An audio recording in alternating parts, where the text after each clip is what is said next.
Este trabajo que les traigo dura más de 15 minutos, con lo cual yo los invito a que se pongan sus audífonos o no hagan caso y pónganse a trabajar, hagan sus actividades y súbanle el volumen para que escuchen lo que les traigo. Es una revisión completa, no solamente el diálogo entre Luisa María Alcalde y López Dóriga, sino todo lo que hay detrás, todo lo que implica esta situación, que no es un chisme entre López Dóriga y Luisa María Alcalde, que una lista negra o un ecosistema del gobierno. Todo lo que hay detrás, dinero, control de narrativas, poder, es más amplio que solamente un intercambio entre una funcionaria de gobierno y un periodista de los medios de comunicación. Hecha esta aclaración, de verdad los invito a que pongan atención, les va a servir para darse una idea más completa, al menos esa es mi intención, de todo lo que hay detrás de este conflicto. Y paso a dar lectura al texto. Pónganse sus audífonos, no me hagan caso, no hay nada que ver en mi caso, escuchen lo que les traigo. En la era de la hiperconectividad, la información no solo se reporta, se fabrica, se amplifica y se convierte en arma táctica. La disputa por la verdad ya no se libra solo en las portadas de los periódicos, sino en los algoritmos de las redes sociales. El miércoles 12 de agosto de 2026, en el Salón Tesorería de Palacio Nacional, la consejera jurídica de la presidencia, Luisa María Alcalde, exsecretaria de Trabajo y expresidenta nacional de Morena, condujo una nueva emisión de Derecho de Réplica, el espacio semanal que el gobierno de Claudia Sheinbaum creó en junio de 2026 para contrastar con datos oficiales lo que considera información falsa. Esa tarde, Alcalde presentó un estudio que identifica una presunta red de amplificación digital de más de 500,000 de cuentas automatizadas. 2 días después, en un tenso intercambio en vivo, el periodista Joaquín López Dóriga, incluido entre los nombres del estudio, exigió respuestas directas a la funcionaria. La confrontación dejó al descubierto una tensión que ya no puede ignorarse. El gobierno afirma haber detectado una operación de manipulación digital coordinada, mientras el gremio periodístico advierte que exhibir nombres desde el poder es una forma de lawfare, de guerra comunicacional. Pero hay una pregunta que hasta ahora nadie ha respondido con cifras.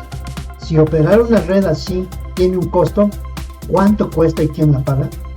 En este reportaje de Tú Eres México no solo analizamos los dichos y los peligros de esta disputa, también seguimos el dinero hasta donde los datos disponibles lo permiten. Para comprender la denuncia del alcalde conviene partir del concepto de lawfare, el uso del derecho y del aparato judicial, hoy también mediático y digital, para perseguir y desgastar a un adversario político. La tesis del gobierno mexicano sostiene que este fenómeno responde a un patrón continental que ha buscado desestabilizar gobiernos progresistas, y la historia reciente ofrece ejemplos documentados. En Brasil, la persecución contra el expresidente Luiz Inácio Lula da Silva fue dirigida por el entonces juez Sergio Moro y el fiscal Deltan Dallagnol. Los mensajes filtrados por The Intercept, la llamada Vaza Jato, mostraron coordinación indebida entre el juez y el Ministerio Público. Por esa razón, en 2021, el Supremo Tribunal Federal anuló las condenas contra Lula, al reconocer la parcialidad de Moro, lo que le permitió competir y ganar la presidencia en 2022. Es decir, en este caso, la propia justicia brasileña terminó por darle la razón a quienes denunciaron lawfare. En Argentina, el caso de Cristina Fernández de Kirchner tuvo un desenlace distinto. La causa Vialidad, impulsada en tribunales donde figuró el fallecido juez Claudio Bonadio, concluyó en junio de 2025, cuando la Corte Suprema confirmó de manera firme su condena a 6 años de prisión e inhabilitación perpetua para ejercer cargos públicos. Desde entonces, la expresidenta cumple arresto domiciliario con tobillera electrónica en Buenos Aires, mientras la justicia avanza en el decomiso de bienes por más de 685,000 millones de pesos. Sus abogados y buena parte del kirchnerismo sostienen que se trata de una persecución política. Los tribunales argentinos, en 3 instancias, sostienen que hubo debido proceso. Ambos casos dejan una lección para el debate mexicano. El lawfare no es una etiqueta que se demuestre sola con la denuncia. A veces la justicia termina por confirmarlo, como con Lula, y a veces lo desestima tras años de litigio, como ocurrió con Kirchner. La advertencia del alcalde debe leerse entonces no como un hecho consumado, sino como una hipótesis que, igual que en el resto del continente, tendrá que sostenerse con pruebas verificables y no solo con un diagnóstico político. En menos del rigor periodístico es imperativo señalar que el lawfare no ha sido una herramienta exclusiva contra la izquierda, pero también es indispensable actualizar qué pasó con estos casos, porque buena parte de ello ya no está en curso, ya se resolvió. En Estados Unidos, Donald Trump denunció durante años lo que calificó como una cacería orquestada por el fiscal especial Jack Smith y las fiscales Letitia James y Fani Willis. Hoy, en agosto de 2026, ese relato ha cambiado radicalmente. Tras la victoria electoral de Trump en noviembre de 2024, un juez federal desestimó el caso por subversión electoral. Jack Smith cerró su investigación y dejó el Departamento de Justicia en enero de 2025. Y la causa Rico de Georgia se desplomó después de que Fani Willis fuera apartada del caso por un escándalo personal. El nuevo fiscal retiró todos los cargos en noviembre de 2025. El giro más notable ocurrió con Letitia James. El propio Departamento de Justicia de Trump abrió después un proceso penal en su contra, y un juez federal terminó por desestimar en noviembre de 2025. El lawfare, en este caso estadounidense, terminó por señalar en ambas direcciones. En Brasil, el proceso contra Jair Bolsonaro tampoco sigue un curso, ya concluyó. El Supremo Tribunal Federal, con el ministro Alexandre de Moraes como relator, lo condenó en septiembre de 2025 a 27 años de prisión por su papel en un intento de golpe de Estado tras las elecciones de 2022. Bolsonaro cumplió parte de la pena en prisión y desde marzo de 2026 la cumple bajo arresto domiciliario por motivos de salud. Estados Unidos respondió sancionando a Moraes bajo la ley Magnitsky e imponiendo aranceles a productos brasileños. En junio de 2026, el propio hijo del expresidente Eduardo Bolsonaro fue votado a ser condenado por coaccionar a autoridades extranjeras para presionar a favor de su padre. El fenómeno visto en conjunto es más complejo que la denuncia original sugiere. Aceptar que el lawfare golpeó a ambos lados del espectro no resta validez al planteamiento del gobierno mexicano, pero tampoco lo confirma automáticamente. Lo que la comparación internacional deja claro es que tarde o temprano estos casos se dirimen o se desmoronan en tribunales, con pruebas, apelaciones y sentencias firmes. Es precisamente eso lo que hasta ahora falta en la denuncia presentada desde Palacio Nacional. El 12 de agosto, en Derecho de Réplica, Alcalde detalló un estudio propio elaborado por la Consejería Jurídica, que abarcó 7 meses de monitoreo, del 1 de enero al 8 de agosto de 2026, a partir de 98 cuentas semilla analizadas mediante 4 consultas independientes. Según esa presentación, la red se organiza en 4 capas. La primera, medios y analistas, agrupa 54 cuentas, entre ellas las de Joaquín López Dóriga, Carlos Loret de Mola, Ciro Gómez Leiva, Adela Micha, Denise Dresser, Héctor de Anobrión y medios como Reforma, El Universal, Azteca Noticias y ADN 40, con cerca de 282,000 publicaciones, que según el gobierno originan y legitiman el mensaje crítico. La segunda capa, políticos y figuras públicas, suma 32 cuentas, entre ellas las de Felipe Calderón, Vicente Fox, Xochitl Gálvez, Alejandro Moreno, Maru Campos y Rubén Moreira, con más de 67,000 publicaciones que, de acuerdo con el análisis, politizan el contenido. La tercera capa está compuesta por cuentas anónimas identificadas como trolls, y la cuarta, la más extensa, es un anillo de amplificación de 560,520 cuentas automatizadas, bots, que según el gobierno, multiplicaron ese contenido hasta generar más de 22 millones de publicaciones. Alcalde añadió que el 33% de esas menciones puede geolocalizarse fuera de México, en Estados Unidos, España, Argentina, Venezuela, Colombia, Indonesia, Perú y Ecuador, y que el mismo patrón de amplificación se replica en otros países mediante portales como La Derecha Diario. Hasta aquí la descripción del gobierno, pero en ninguna cobertura hasta ahora se ha preguntado cuánto costaría sostener algo así. Y sí, hay forma de acercarse a una cifra orientativa. En diciembre de 2025, un equipo de la Universidad de Cambridge publicó en la revista Science el primer índice público de precios de cuentas falsas en el mundo, el Cambridge Online Trust and Safety Index.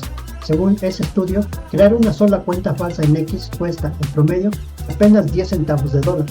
Aplicado a las 560,520 cuentas que describió el alcalde, el piso mínimo, solo para crearlas, rondaría los $56,000. Pero esa es apenas la entrada al negocio, no el costo real de operarlo. Crear una cuenta es barato, sostenerla activa, coordinada con otras miles y generando 22 millones de publicaciones a lo largo de 7 meses, sin que la plataforma la detecte y la suspenda, exige infraestructura, granjas de tarjetas SIM para verificaciones, rotación de direcciones IP y, de acuerdo con la propia descripción del alcalde, sobre la capa de trolls, personas reales que editorialicen y redacten contenido, no solo bots automáticos repitiendo lo mismo. Ese tipo de operación híbrida con personal humano ya se ha documentado oficialmente en otros países. La Internet Research Agency rusa señala que la investigación del fiscal especial Robert Mueller en 2018 por interferir en el proceso electoral estadounidense en 2016 operó con un presupuesto reportado de alrededor de $1.250.000 al mes con cientos de personas contratadas.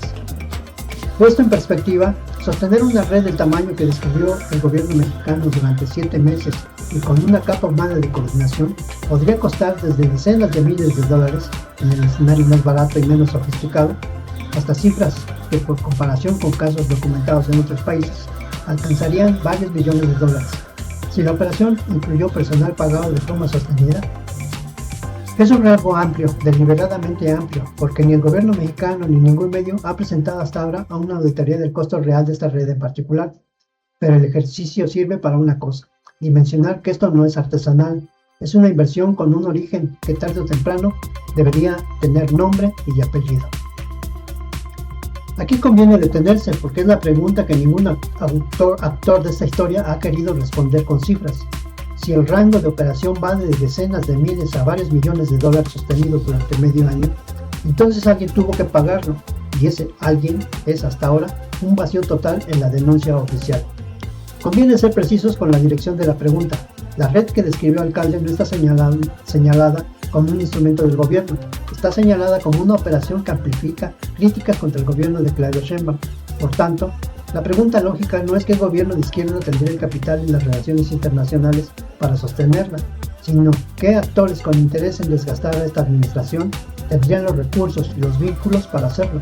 Y ahí el mapa de hipótesis es más amplio de lo que la conversación pública ha explorado. Primero, un dato que suele pasarse por alto. Los medios que aparecen en la capa 1 del esquema Reforma, El Universal, Azteca Noticias y los espacios personales de comunicadores como López Dóriga o Loret de Mola son, en su enorme mayoría, empresas privadas con sus propios accionistas, intereses comerciales y líneas editoriales independientes del gobierno en turno. Alcalde ha sido clara en que no los acusa de financiar bots directamente. Su tesis es que estos medios generan contenido legítimo que después es tomado y amplificado por otros actores, pero el hecho de que sean empresas privadas, no organismos estatales, en estructuras del gobierno anterior, importa para entender el mapa de intereses. Los dueños de estos grupos mediáticos, como cualquier gran conglomerado privado, tienen agendas regulatorias, fiscales y comerciales propias frente al gobierno en turno, con o sin relación alguna con la amplificación digital de la que el alcalde habla. Segundo, las capas 2, 3 y 4, políticos, opositores, cuentas anónimas y el anillo de bots, son las que, de existir financiamiento coordinado, efectivamente lo tendrían. Hay el universo de hipótesis y pruebas hasta ahora que señalen a ninguna en particular, incluye partidos y estructuras de oposición con financiamiento público y privado bajo las reglas del INE, grupos empresariales con intereses regulatorios afectados por políticas del gobierno actual, por ejemplo en energía, telecomunicaciones o minería, consultoras políticas internacionales que replican modelos de campaña digital en distintos países de la región. El propio gobierno citó el caso de la derecha diaria como ejemplo de un modelo que se repite en varios países. Y en el plano internacional, fundaciones o redes político-ideológicas que documentadamente han financiado campañas de comunicación en otros procesos electorales de América Latina. Ninguna de estas hipótesis está probada en este caso específico, y esa es precisamente la falla central de la denuncia. El gobierno diagnosticó el fenómeno con cifras, capas y geolocalización, pero no mostró la ruta del dinero.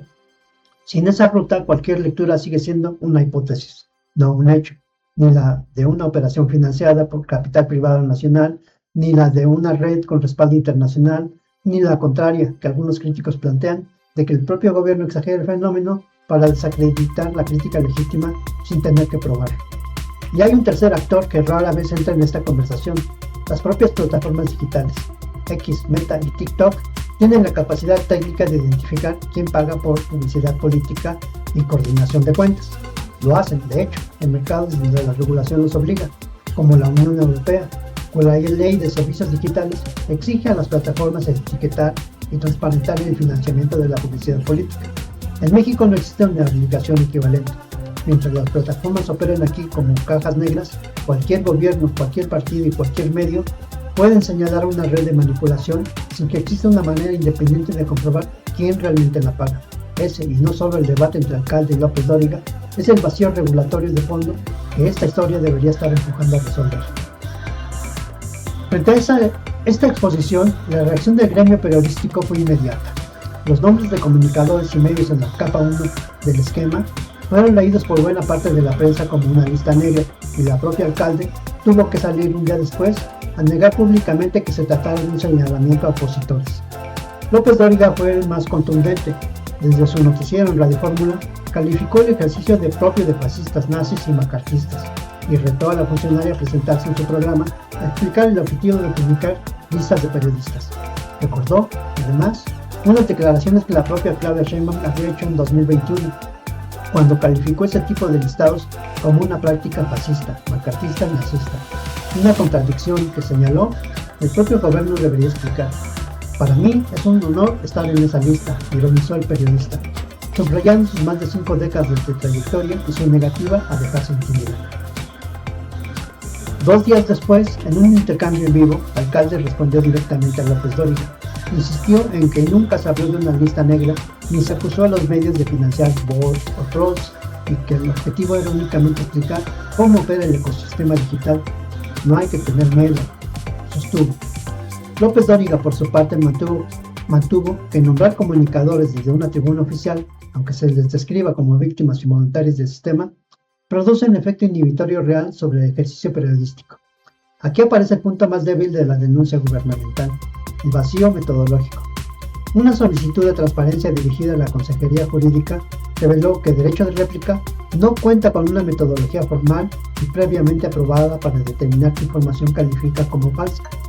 El criterio depende de lo que el propio gobierno federal estima que lo es. Ese mismo problema se traslada al estudio de los bots. Hasta el cierre de esta edición, no se ha identificado públicamente a los responsables financieros de la red, el tema que desarrollamos en el bloque anterior, ni se ha sometido la metodología completa a una revisión independiente. Señalar un ecosistema sin abrir el método, ni el dinero, ni un escrutinio externo, no invalida el hallazgo, pero sí lo deja, por ahora, en el terreno de la acusación sin comprobación plena. Ahora bien, la objetividad obliga a voltear el espejo hacia el propio gremio periodístico. Si el gobierno denuncia una red financiada con miles o millones de dólares, ¿por qué los grandes medios nacionales no han emprendido investigaciones propias para rastrear ese dinero con las mismas herramientas de reporteo financiero que exigen usar cuando el señalado es el gobierno? Exigir pruebas sin al mismo tiempo auditar de forma independiente los datos que la consejería puso a disposición es una postura a medias. El periodismo serio exige rastrear a los financiadores de los bots, no solo defenderse de la acusación. Y para que esta crítica tenga peso histórico, no se puede omitir a quienes en el pasado ya controlaron las narrativas desde las cúpulas mediáticas. En marzo de 2011, en plena escalada de violencia derivada de la estrategia de seguridad de Felipe Calderón, se firmó el Acuerdo para la Cobertura Informativa de la Violencia. Lo suscribieron directamente Emilio Azcárraga Gallén, entonces al frente de Televisa, y Ricardo Salinas Pliego de TV Azteca, estableciendo criterios sobre qué mostrar y qué omitir del conflicto armado. Quienes hoy reclaman estigmatización desde el poder tienen también la obligación de explicar por qué sus empresas aceptaron en su momento coordinar el silencio. El control de la narrativa no solo se ejerce desde el Palacio Nacional, también se ejerce desde las mesas de redacción cuando se decide omitir información por conveniencia, o desde las juntas directivas cuando se decide qué batallas regulatorias librar y cuáles no. La manipulación digital y el lawfare son hoy dos de las mayores amenazas para la democracia deliberativa. Actores estatales y no estatales invierten recursos cuya escala empieza apenas a poder estimarse para fragmentar a la sociedad y erosionar la confianza pública. La salida exige acciones convergentes. Al gobierno federal se le debe exigir que sus denuncias pasen de la tribuna mediática al rigor probatorio. Nombrar una red sin mostrar su metodología, sin identificar sus fuentes de financiamiento y, en su caso, sus consecuencias judiciales verificables, no es prueba, es acusación. El comparativo internacional, desde la anulación de las condenas de Lula hasta el colapso de los casos contra Trump y la condena firme a Bolsonaro y a Kirchner, demuestran que el lawfare, cuando es real, termina por resolverse en los tribunales y con rutas de dinero identificadas, no solo con una conferencia de prensa. A los periodistas y a los dueños de medios se les debe exigir el mismo rigor que exigen al poder. No pueden pedir transparencia y negarse a editar sus propios métodos y su propia estructura de financiamiento, ni evadir su responsabilidad histórica cuando en el pasado fueron cómplices de silencios coordinados como el Pacto de 2011. A las plataformas digitales corresponde dejar de operar como cajas negras cuando de dinero y coordinación política se trata, y a los reguladores mexicanos considerar si el país necesita reglas de transparencia sobre el financiamiento digital similares a las que ya existen en otras democracias. Y a la sociedad civil nos corresponde desarrollar resiliencia informativa, entender que un trending topic casi nunca nace solo, que cuesta dinero sostenerlo y que una lista con nombres, aunque se presente como análisis técnico, tiene consecuencias reales sobre quienes ejercen la crítica. Exijamos que nadie, ni desde el poder gubernamental, ni desde las cúpulas mediáticas, ni desde el anonimato de una cuenta comprada por 10 centavos de dólar, intente dictarnos qué pensar. La guerra por el relato sigue en marcha. Solo la exigencia de pruebas, la memoria histórica, las rutas de dinero y la verdad documentada podrán detenerla. ¿No eres México? La conversación sigue. Te leo en los comentarios.